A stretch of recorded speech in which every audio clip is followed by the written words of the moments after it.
ભગવાન વિષ્ણુજીએ, લક્ષ્મીજીએ કૈલાસમાં ભગવાન શિવ અને સતીનું સુંદર સ્વાગત કર્યું છે. દેવતાઓએ પરિક્રમા કરી છે અને મુહૂર્ મુહૂર્ દેવતાઓએ ખૂબ વિવાહની પ્રશંસા કરે છે. કેટલું સુંદર આપણા પુરાણોમાં કહ્યું છે. સતી જે રીતે સાંભળે એ રીતે દેવતાઓએ ખૂબ મોટા મોટા શબ્દોથી પ્રશંસા કરવા લાગે છે. મહાદેવજી કયા શબ્દોમાં વર્ણન કરીએ. વિવાહમાં ખૂબ આનંદ નહીં, પરમ આનંદ થયો. કથા ઉપરથી શીખવાનું છે. કોઈના નાના મોટાના પ્રસંગોમાં જાય તો પ્રસંગોની પ્રશંસા કરીએ. પ્રસંગમાંથી કમી નહીં કાઢીએ, તેની ભૂલ નહીં કાઢીએ. આપણે દેવતાઓ પ્રશંસા કરતા કરતા મુહૂર્ મુહૂર્ત એકબીજા મળી મળીને કહે બહુ મજા આવી. કેમ? વિવાહમાં લગ્નમાં ખૂબ આનંદ કહેવાય. ક્યાં ભોજન, ક્યાં વ્યંજન, ક્યાં વ્યવસ્થા. અને કોઈ નાના માણસના પ્રસંગોમાં જાય નહીં તો થોડી ઘણી અસુવિધા હોય તો બોલવું નહીં જોઈએ. કોઈના પ્રસંગોમાં જાય તેના પ્રસંગોનો ઉજળા કરવા માટે જાય છે. કોઈના પ્રસંગોની નિંદા કરવા નથી જતા આપણે. કોઈના પ્રસંગોની અંદર દેવતાઓ પાસેથી શીખવાનું આ બધું છે. કોઈના પ્રસંગોને વખાણીએ, વખોડીએ નહીં. દેવતાઓ મુહૂર્ મુહૂર્ પ્રશંસા કરતા કરતા કૈલાસ પહાડને, કૈલાસ ધામને છોડી અને જતા રહે છે. શિવ અને સતીનો સુંદર વિચરણ વિહાર છે. વિહાર કરતા શિવ અને સતી કુંભજ ઋષિના દ્વારે આવે છે અને કુંભજ ઋષિ સુંદર સ્વાગત કરે છે અગસ્ત્ય ઋષિ. અને ક્યારેય તમે મહાકાલ જાઓ, ઉજ્જૈન નગરી, શિવપ્રિયા શિવપ્રણના તટ પર અવંતી નગરી, જેના આનંદનો કોઈ અંત નથી. અવંતી, જ્યાં 84 મહાદેવમાં પહેલું મહાદેવ અગસ્ત્ય મહાદેવ છે. અમારા મનોજપુરીજી ત્યાંના મહંત શરી છે, પુરીનામાં છે. અમે જેમ ગીરી, પુરી, ભારતી, વન, તીર્થ, સાગર, સરસ્વતી, દશનામાની નમો નમઃ. 84 મહાદેવની યાત્રા કરજો. મહાકાલેશ્વર મહાદેવનું જે શિવલિંગ છે મહાકાલ વનની અંદર, લિંગોમાં સેનાપતિ છે મહાકાલેશ્વર. પણ મહાકાલેશ્વર કરતા પણ પ્રાચીન, અતિ પ્રાચીન ભગવાન મહાદેવના લિંગ સ્વરૂપો 84 મહાદેવ છે. 84 મહાદેવની યાત્રા થાય છે. પણ ભાગ્યે જ કોઈ ગુજરાતી જતો હોય છે, નહીં વધ જતો જ નથી. એમાં પહેલું જે શિવલિંગ છે અગસ્ત્ય મહાત્મા દ્વારા સ્થાપિત શિવલિંગ છે. ભગવાન શંકરજીએ કહ્યું, કુંભજ ઋષિ, સુંદર મધુર મધુરી વાણી સત્સંગ. ભગવાન રામની થોડી કથા સંભળાવો મને. રામ કથા મુનિ બર્જ બખાની, સોની મહેશ પરમ સુખમાની.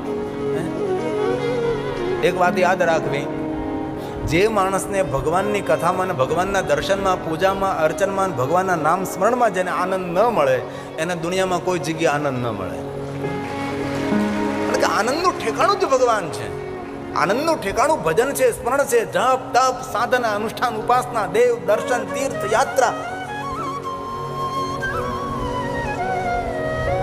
થોડું ઘણું ઘર વ્યવહારનું કામ પૂરું થાય એટલે યાત્રા કરવી જોઈએ. ઘરમાં પૂરું થાય છે. ઘણા માણસો ન 12 જ્યોતિર્લિંગની યાત્રા કરે, ન 4 ધામની યાત્રા કરે, ન ગોકુલ મથુરાની યાત્રા કરે, ન દ્વારકા સોમનાથની યાત્રા કરે. એક યાત્રા કરે, અંતિમ યાત્રા. એ તો કરવી પડે છે, મજબૂરી છે. અને તેથી અંતિમ યાત્રાને મંગલમય બનાવ્યું હોય તો જ્યારે જ્યારે સમય મળે ત્યારે યાત્રા કરો. ભારત દેશના 4 ધામની યાત્રા કરી, હિમાલય પહાડના 4 ધામની યાત્રા કરીએ આપણે. બદ્રી, કેદાર, ગંગોત્રી, યમનોત્રી, પંચ કેદાર. અને કોઈ મોટી મોટી કોઈ બડાઈ કરતો હોય ને કે અમારા મંદિરો મોટા છે ને, અમારા મંદિરો મોટા છે ને, અમારા મંદિરો આમ છે, અમારા મંદિરો આમ છે, એને કાન ખોલીને કહી દેજો કે આ દુનિયામાં, આ ધરતી પર ઊંચામાં ઊંચું કોઈ મંદિર હોય તો મારા મહાદેવનું મંદિર છે. પંચ કેદારમાં એક કેદાર ભગવાન શંકરજી છે. પંચ કેદાર છે. પંચ કેદારનો અદ્ભુત મહિમા છે.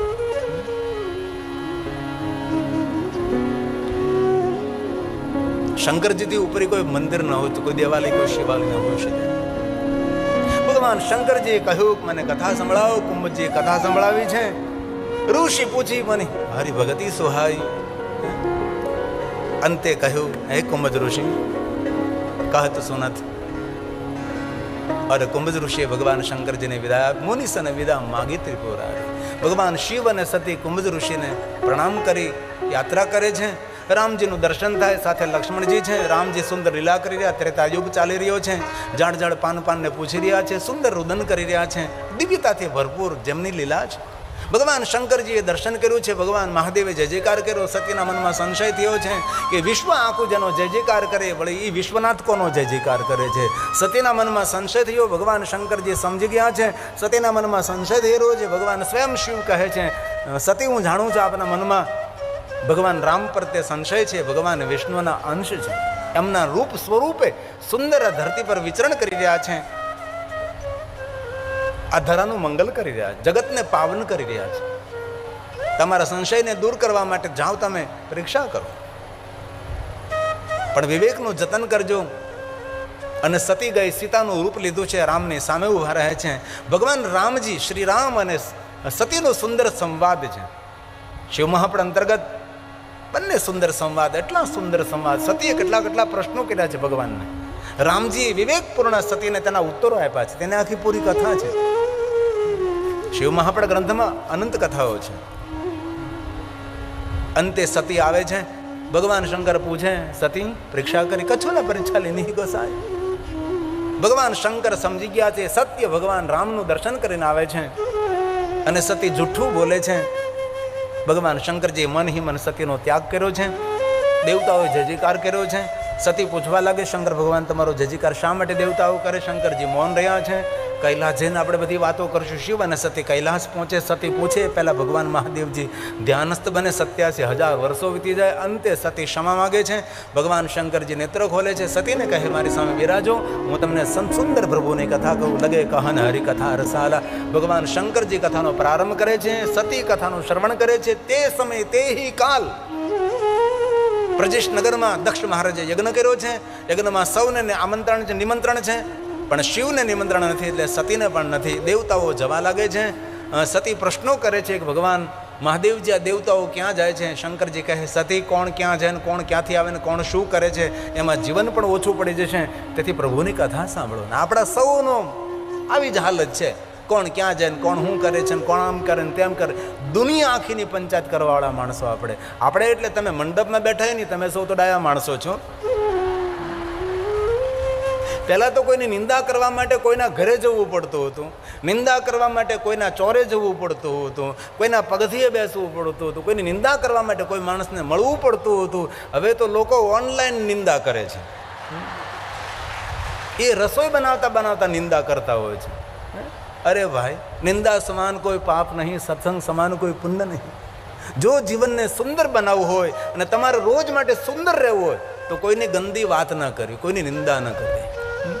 એટલી પ્રતિજ્ઞા તો કરી. દુનિયા સુધરે કે ન સુધરે, પણ આપણે જેટલા જગા બાપાના સાનિધ્યમાં બેઠા એટલા જો સુધરી જાય તો આપણી દુનિયા તો દિવ્ય બની જાય. બીજાની બનવી હોય તો બને, પણ આપણી દુનિયા તો દિવ્ય બને જ.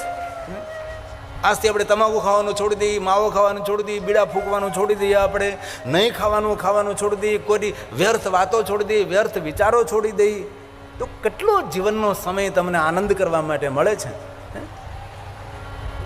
ભગવાન શંકરજીએ સતીને કહ્યું, કથા સાંભળો, નહીં મને કહો ક્યાં જાય. શંકરજીએ પૂરી વાત કરી કે તમારા પિતાએ થોડું સમજવામાં ભૂલ કરી છે, મેં અનાદર નથી કર્યો, તો પણ એવું સમજી બેઠા છે કે શંકરજી મારું અપમાન કર્યું છે. અપમાન કરવું મારો સ્વભાવ જ નથી.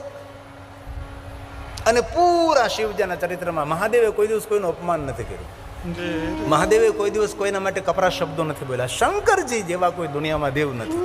ગુણાતીત, ગુણાધાર, ગુણબીજ એ શિવ છે. પૂરી દુનિયાની પૂરો વિશ્વ ભેગો થાય તો પણ શંકર ભગવાનમાંથી એક પણ દુર્ગુણ કોઈ શોધી ન શકે એવા શંકર ભગવાન છે. ભગવાન શંકરજી સોના, ચાંદી, હીરા, મોતી, શ્વેતાંબર, પીતાંબર, લીલાંબર પહેરીને શિવજી શ્રેષ્ઠ નથી. શિવજી પોતાના ગુણોથી શ્રેષ્ઠ છે. શિવજી પોતાના સમર્પણ, તપ, સાધના, યોગ સાધના, આદિ યોગી ભગવાન શિવ, એમથી જ ભગવાન શિવજી દિવ્ય છે. ઉદારતાથી ભગવાન શિવ મહાન છે. કંજૂસ માણસ કોઈ મહાન ન બની શકે. ઉદાર માણસ હંમેશા મહાનતાને પ્રાપ્ત કરી શકે છે. શિવજીએ ના કહી સતી નથી જવું, તો પણ સતી જવા માટે તૈયાર થયા. અગણિત ગણોને સતીની રક્ષા માટે પ્રજેશનગરમાં મોકલે છે ભગવાન શંકરજી. અગણિત ગણોને સતી પ્રજેશનગરમાં પ્રવેશ કરી છે. નગરના માણસો અપમાન કરવા લાગે, નગરના માણસો અનાદર કરવા લાગે, સતીને જોઈને નહીં બોલવા જેવા શબ્દો બોલવા લાગે. નગર એનું એ છે, સતી એની એ છે, રસ્તા હોય તેના તે છે, નગરના માણસો પણ તેના તે છે, પણ વ્યવહાર બદલી ગયો છે.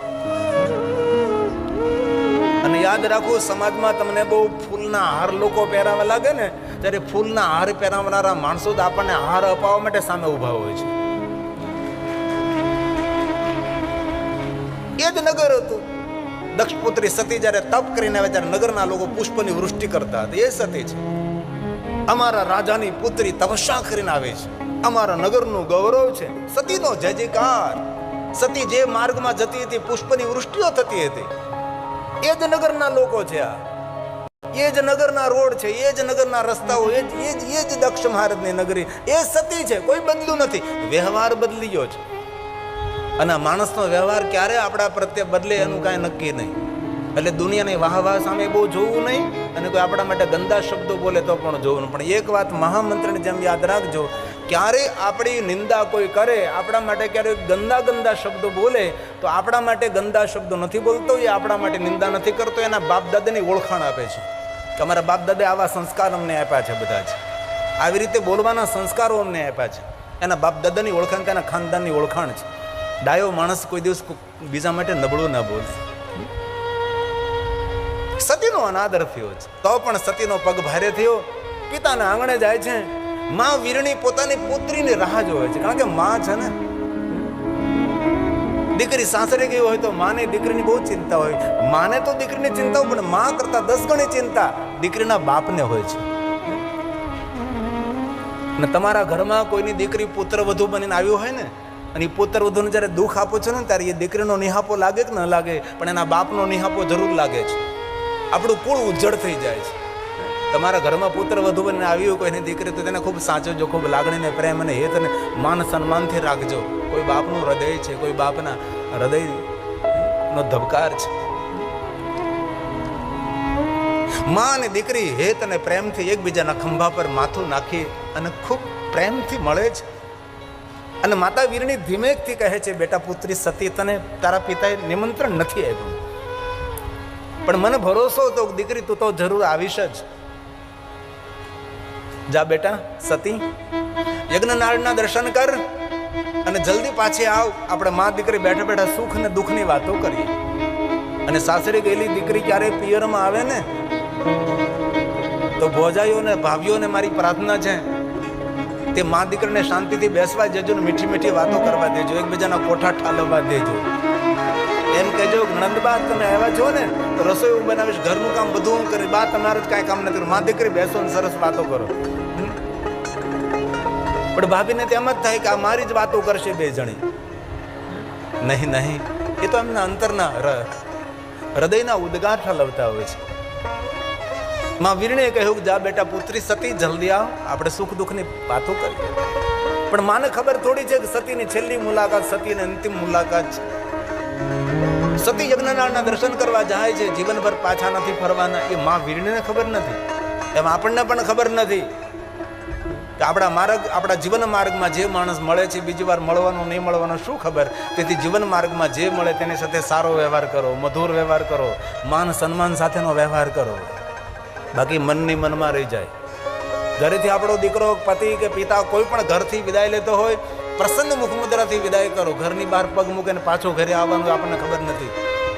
રાત્રે પોતપોતાના ઓરડામાં સુવા જાઓ, દરેક સાથે સમાધાન કરી લો, ક્ષમા યાચના કરી લો, વાતનું વાવેતર ન કરો.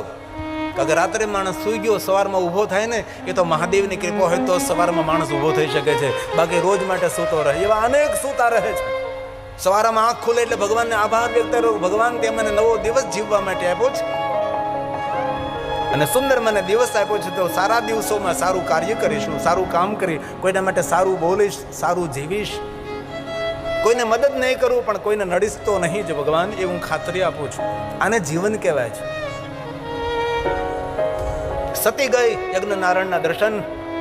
શિવજીનું કોઈ સ્થાન નહીં, મહાદેવનું કોઈ સ્થાન નહીં. પિતાજીને કહે છે, પિતાજી આ શું કર્યું તમે? આપને જાણ છે યજ્ઞનું ફળ શિવ આપે છે, જજમાનનું કલ્યાણ મહાદેવ કરનાર છે, તમે જાણો છો? પુષ્પદંત મહારાજે બહુ સરસ વાત કરી છે. આમાં જે મહાદેવના ભક્તો તેને ખબર હોય, કૃતો સુપ્તો જાગ્રતો, કૃતો સુપ્તો જાગ્રત ત્વમસી ફલ યોગે ક્રતુમતા ક્વ કર્મ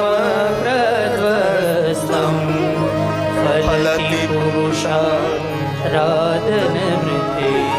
સતી કહે છે મહાદેવ ફળ આપનારા છે, જજમાનનું મંગલ કરનારા છે, યજ્ઞમાં શિવ નથી.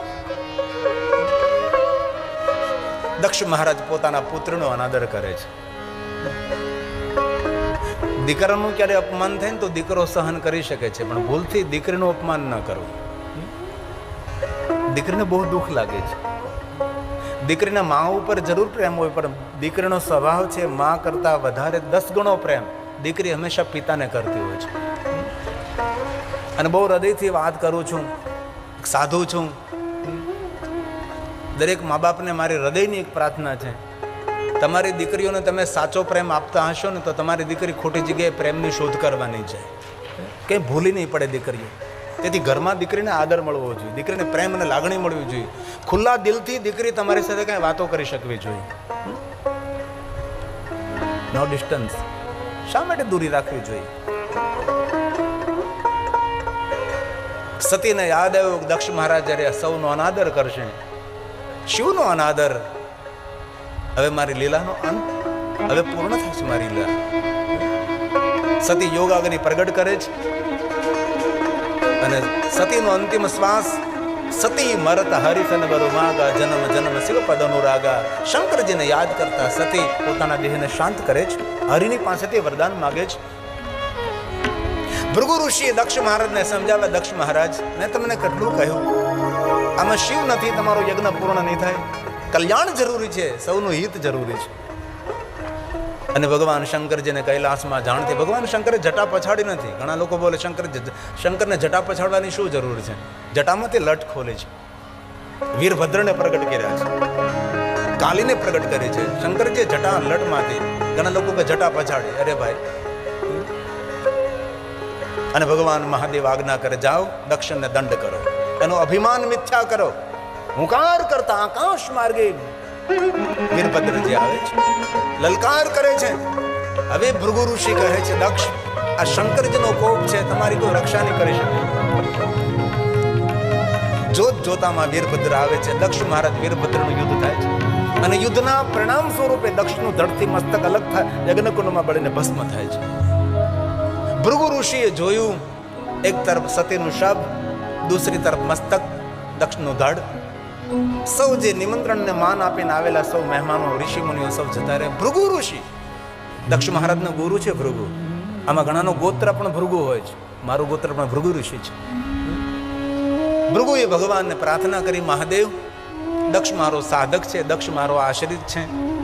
દક્ષે ભલે ભૂલ કરી ભગવાન, એના વતી હું તમને ક્ષમા માગું છું. જેવી રીતે કાકભૂષણજી માટે સદગુરુને પ્રાર્થના કરી, મહાકાલેશ્વરને નમામિ શમશાન નિર્વાણ રૂપમાં આપણને પ્રાપ્ત થયું. ભૃગુ ઋષિએ પ્રાર્થના કરી છે અને ભગવાન મહાદેવનું પ્રાગટ્ય થાય. ભૃગુ, ભગવાન મારે દક્ષને જીવિત કરો, જાઓ મસ્તક લઈ આવો. અજમસ્તક બકરાનું મસ્તક લાવે છે અને દક્ષ જીવિત બને છે. પશુ મસ્તક દ્વારા દક્ષ ભગવાન શિવને સ્તુતિ કરે છે, ભગવાન મને ક્ષમા કરો.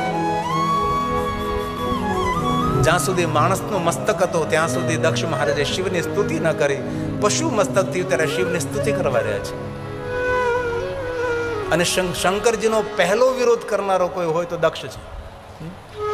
વિષ્ણુની પદ્મનાભ પ્રતિમાનું આવરણ કરવાનું હતું, અનાવરણ મૂર્તિનું કરવાનું હતું. પદ્મનાભ વિષ્ણુના નાભીમાંથી કમલ પ્રગટ થઈ રહ્યું છે, એવી એક સુંદર પ્રતિમા પહેલી દક્ષ મહારાજે નિર્માણ કરી. ઋષિઓને મૂર્તિનું આવરણ કરવા માટે નિમંત્રિત કર્યા અને જ્યારે પટ ખોલવામાં આવે છે, ઋષિ મુનિઓ બધે નીચે જોઈ જાય છે. જ્યારે દક્ષ મહારાજ કહે છે, ઋષિ મુનિઓ પદ્મનાભ મારા ઈષ્ટ ભગવાન વિષ્ણુની પ્રતિમા છે, આખા વિશ્વની અંદર કોઈ જગ્યાએ આવી પદ્મનાભ પ્રતિમા નથી. પ્રતિમાનું આવરણ થાય છે ભગવાન વિષ્ણુની મૂર્તિ, અને તમે સૌ કેમ દર્શન નહીં કરતા, નીચે દ્રષ્ટિ કરો છો? ત્યારે ઋષિ મુનિઓ મત આપ્યો હતો કે દક્ષ મહારાજ, જ્યાં સુધી વિષ્ણુની સાથે શિવલિંગ ન હોય ત્યાં સુધી પદ્મનાભ પ્રતિમા અધૂરી કહેવાય, જેથી આ દર્શનીય નથી. એ પહેલો વિરોધ કરનાર દક્ષ મહારાજ. અને હવે પશુ મસ્તક દ્વારા દક્ષજી ભગવાન શિવની સ્તુતિ કરે છે, એ મહાદેવ મને ક્ષમા કરો. નમામિ દેવં વરદં વરેણ્યં નમામિ દેવં ચ